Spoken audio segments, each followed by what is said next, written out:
Let's get back to work. We come back to session 2. We have two speakers.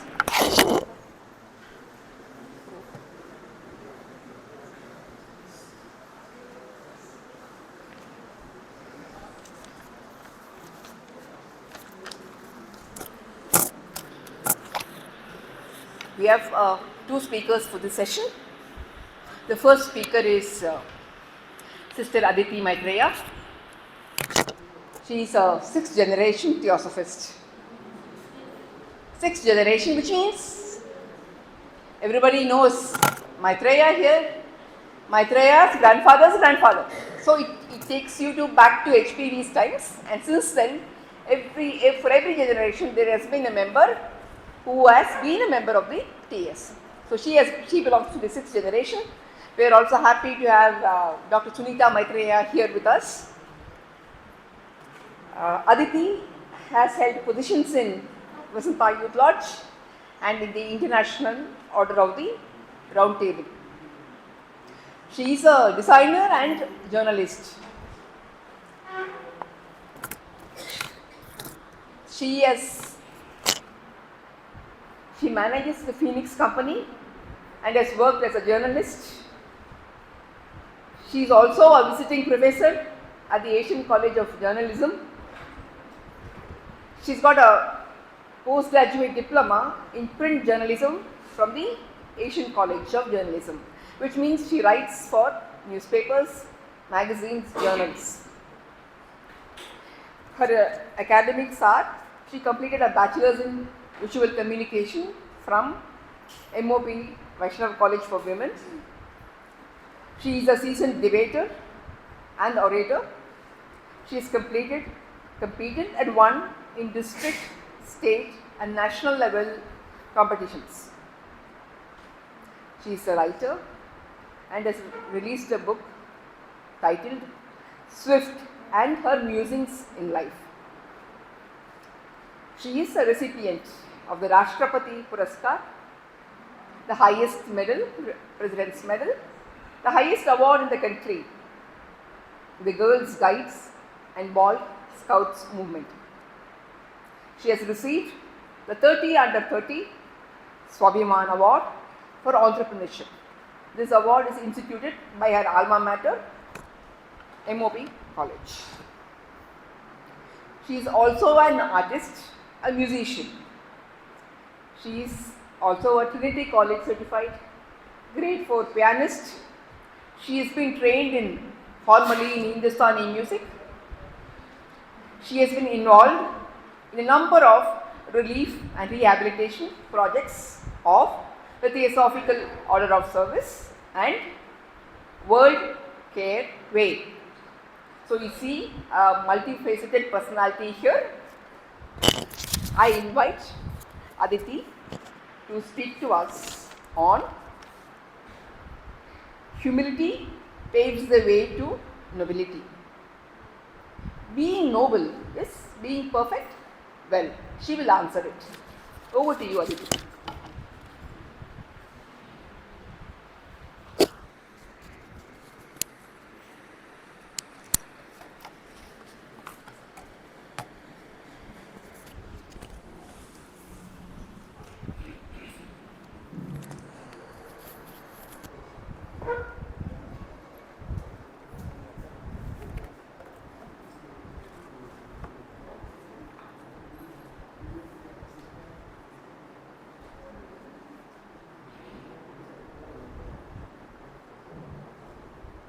Thank you. Good morning to one and all present here today. It gives me great pleasure to be a speaker at the 100th South Indian Conference. My topic for today is humility paves the way to nobility. Being noble is being perfect? I would like to begin with a poem written by my father, C.V.K. Maitreya, many years ago. Titled Smith and Sarah, the poem is about a village priest named Smith and his wife Sarah. It is a little long, so do bear with me. Hear ye, Here's the story of he and she. Who was he and who was she? Oh, just keep quiet and listen to me. He was Smith, the village priest, and she was Sarah, his wife from the east. Knelt in prayer all day long, listened they to the holy song. But so narrow their good faith, they saw it not on another's face. Help they refused when they were old, and boasted they were good and bold. So proud they were of their goodness, that all around were filled with sadness. Come one day a big flood, full of water and a lot of mud. Came their friends rowing a boat. They proudly said, God will keep us afloat. Rose the flood to the rooftop. Smith and Sarah sat on top of its top. Came their friends flying in a helicopter. The proud couple turned away in laughter. But alas, very soon they were all gone, as the flood took all by the morn. Went they to heaven in anger and pride. Lord, we prayed, you were not at our side. We laughed and said, O foolish friend, God to us when an angel sent. What happened? Oh, what happened to you? You were not when we needed you. The Lord said, O foolish you, sent I the boat and the copter too. Look for me, for I am true, and never say no to your friends so few. At first glance, it is very easy for you and me to laugh at the foolishness of Smith and Sarah. Their pride and arrogance were so apparent that it blinded them. If only they were humble, their fate would have been different.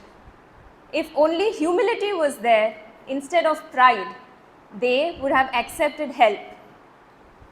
As a third person, it comes naturally to us to judge their choices.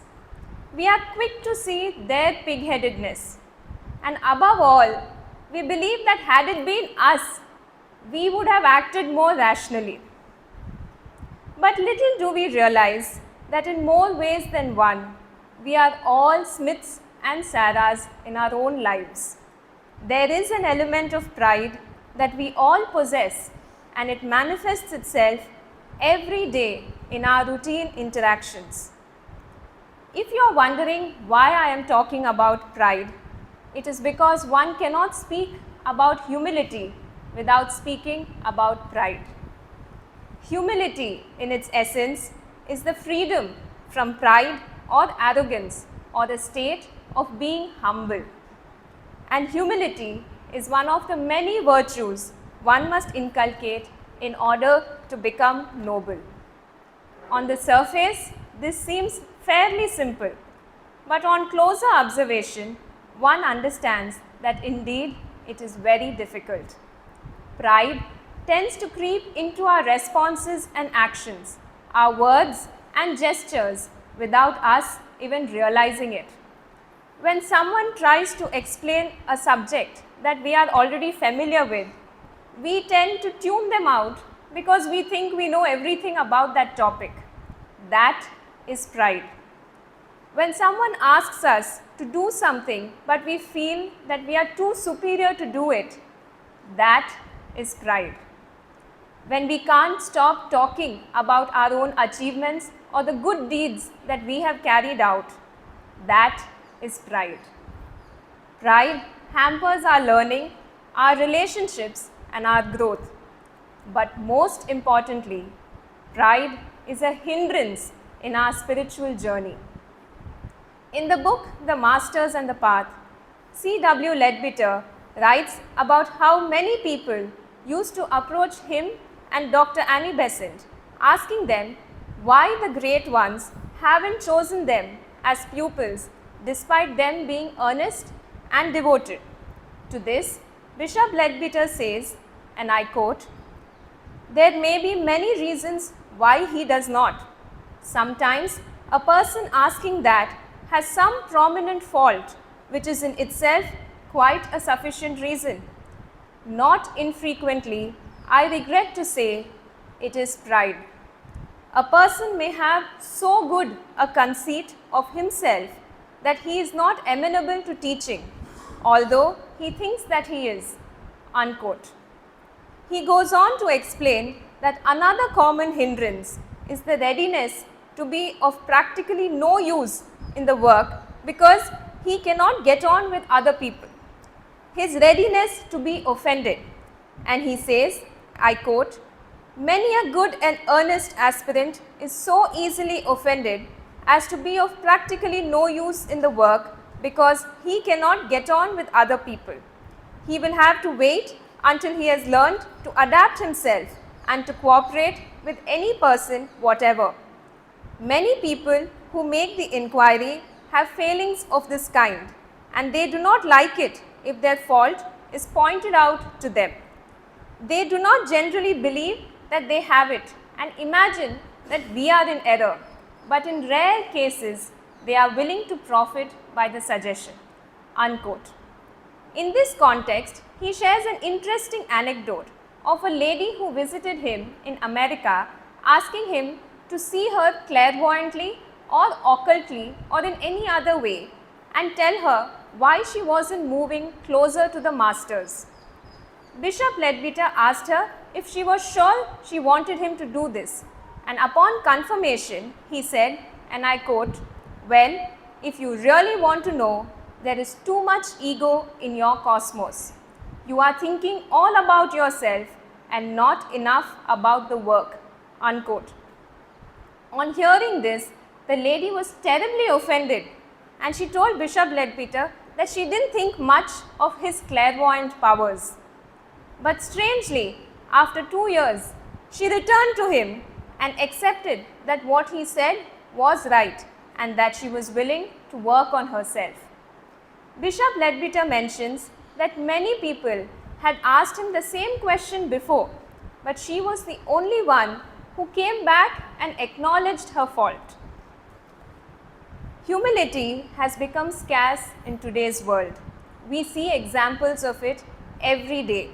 And unfortunately, the entrenchment of pride has become so strong that it has created a rather polarized, intolerant, and consequently violent atmosphere in society.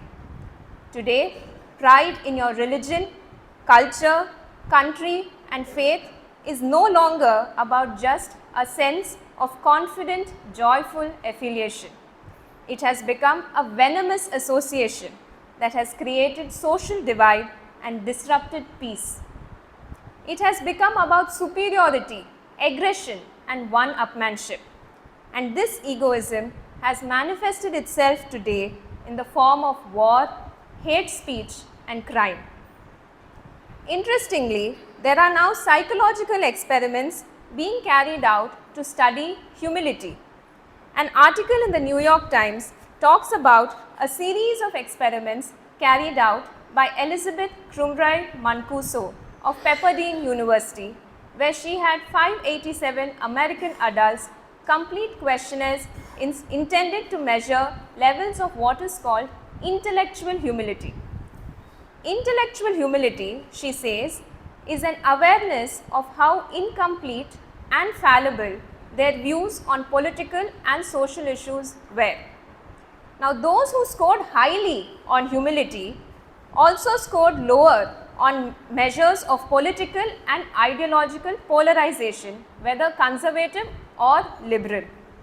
Other research found that people who score high on humility are less aggressive and less judgmental toward members of other religious groups than are less humble people, even and especially after being challenged about their own religious views. Dr. Mancuso says, and I quote, these kinds of findings may account for the fact that people high in intellectual humility are not easily manipulated with regard to their views. Unquote. The findings, she added, may also help us understand how humility can be associated with holding convictions. As a student of theosophy, one realizes how frequently the great ones warn us against having pride, as it is extremely detrimental to our progress on this path. The words of one of the great ones beautifully and gently elucidate the implications of pride.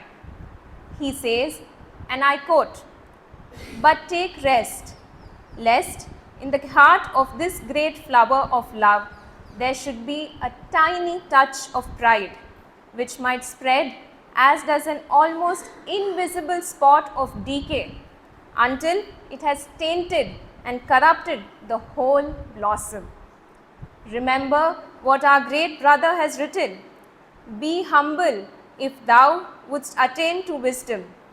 Be humbler still when wisdom thou hast mastered." Cultivate the modest, fragrant plant humility until its sweet aroma permeates every fiber of your being. Unquote. One would think that one would be free from such predispositions once they reach a certain stage on this path. It is indeed true that it should be impossible for a man who has come so far to fall back, but sadly, it is more common than we would like to believe. It is a lot like a game of snakes and ladders. Pride is like one of those snakes that pull you down on this journey, and we must be mindful to avoid it. In fact, in Christianity, pride is referred to as the first of the 7 cardinal sins. In the book The Masters and the Path, Bishop Leadbeater draws our attention to how the period after reaching a certain stage on the path to perfection is particularly dangerous. He says, and I quote, "It is at this stage especially that if there is any weakness in a candidate's character, it will show itself. It should be impossible for a man who has raised himself to this height to fall back, but unfortunately, experience has shown us that even this does sometimes happen. In nearly all cases, the danger comes through pride. If there is the least tinge of pride in the man's nature, he is in serious risk of a fall. What we talk about down here as intellect is the merest reflection of the real thing. Yet, some of us are proud of that intellect and that insight." Unquote. Bishop Leadbeater stresses that if there is pride, then the individual will have a terribly hard time getting back to that higher stage again.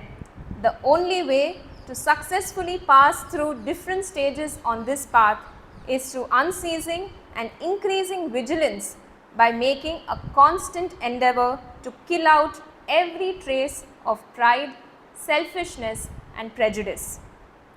In theosophy, for an arhat to carry out his mighty work, it is crucial for him to climb to the topmost heights of that utmost of human planes of existence, and for that he must cast off the last of the 10 fetters, one of which is mano or pride.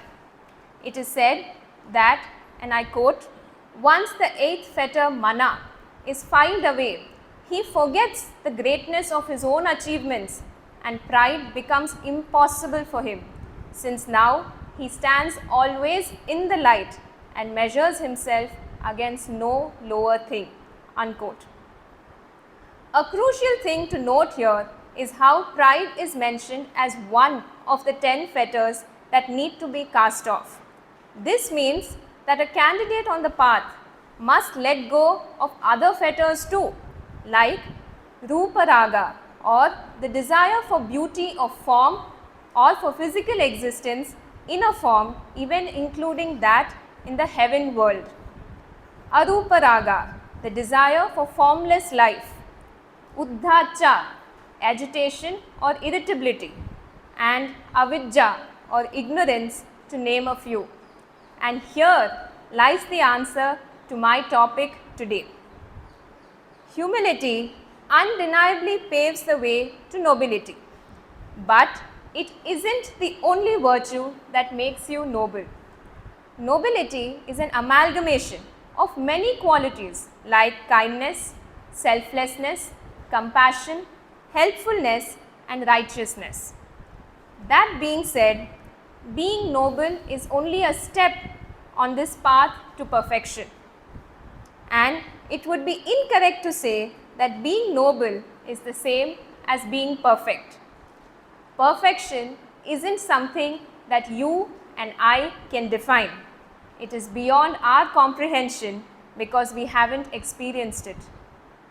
As seekers, all we can do is understand how we must conduct ourselves to walk on the path to perfection. The requirements for the path have found mention in many spiritual and theosophical teachings. In Buddhism, they refer to the Noble Eightfold Path, which is right belief, right thought, right speech, right action, right means of livelihood, right energy, right contemplation and right realization. The At the Feet of the Master by Alcione talks about the 4 qualifications for this pathway, which are discrimination, desirelessness, good conduct and love. But what is important to remember here is that without humility, one cannot tread this path. Having pride in our right actions, having pride in being desireless makes the entire effort futile. And that is why humility plays a big role. While we must all strive to become humbler, it is quite difficult. Like Dr. Darrell Van Tongeren, a psychologist at Hope College in Michigan says, and I quote, "One of the thorny issues is that the people who are the most open and willing to cultivate humility might be the ones who need it the least, and vice versa. Those most in need could be the most resistant." Unquote. We must also be mindful not to cross over to the other side of humility, which is marked by self-doubt and low self-confidence and low self-respect. Here, I would like to suggest a few simple things that we can do to inculcate humility and be more mindful in our thoughts, words and actions. First, adopt an attitude of gratitude. I recently read somewhere that each of us is currently living the prayer we once asked for, and therefore there is always something to be grateful for. Maintaining a gratitude diary which you fill in every day or even once a week can be helpful as it makes us aware. You can also say a prayer at night before going to sleep. Second, be a part of organizations that foster brotherhood, open-mindedness and harmony. Organizations like the Theosophical Society, the Order of the Round Table and the Girl Guide and Boy Scouts movement broaden your perspectives as you grow by not just exposing you to diverse viewpoints but also fostering an atmosphere of acceptance and mutual respect. Third, journaling and studying. A friend of mine recently told me about a practice that he follows and I found it rather interesting. We have all heard about journaling and maintaining a diary to pen our thoughts. One of the things he did was write about all the feedback and criticism that he received from his team members at work in his journal, and over time, when he looked back, he found a pattern in his behavior that elucidated that kind of feedback. Recognizing that pattern helped him change his behavior consciously. Now this is something I found very insightful. If we start journaling, especially on the days that we have a quarrel with someone and what led to it or how we responded to it, we might be able to trace a pattern in our behavior, and over time we can try to consciously correct it. Another practice that can significantly help us is regular study of theosophical literature. There is a Japanese concept called Kaizen, which means continuous improvement. It is a belief that there is always room for learning. You may be a great scholar or an exponent in your field, but even then, there is always something new that you can learn. Learning doesn't just enhance your knowledge, it also keeps you grounded as it shows you how small you are in the larger scheme of things. Through regular study, we read about the words and teachings of the masters, and once we read them, we must consciously try to abide by them. For as Alcyone writes, and I quote, "So, to hear the master's words is not enough. You must do what he says, attending to every word, taking every hint. If a hint is not taken, if a word is missed, it is lost forever, for he does not speak twice." Unquote. Fourth on the list is how we should be mindful and watch our thoughts. In the At the Feet of the Master, Alcyone writes, and I quote, "When you become a pupil of the Master, you may always try the truth of your thought by laying it beside his. For the pupil is one with his Master, and he needs only to put back his thought into the Master's thought to see at once whether it agrees. If it does not, it is wrong, and he changes it instantly, for the Master's thought is perfect, because he knows all." Unquote. This is something we can all practice on a daily basis.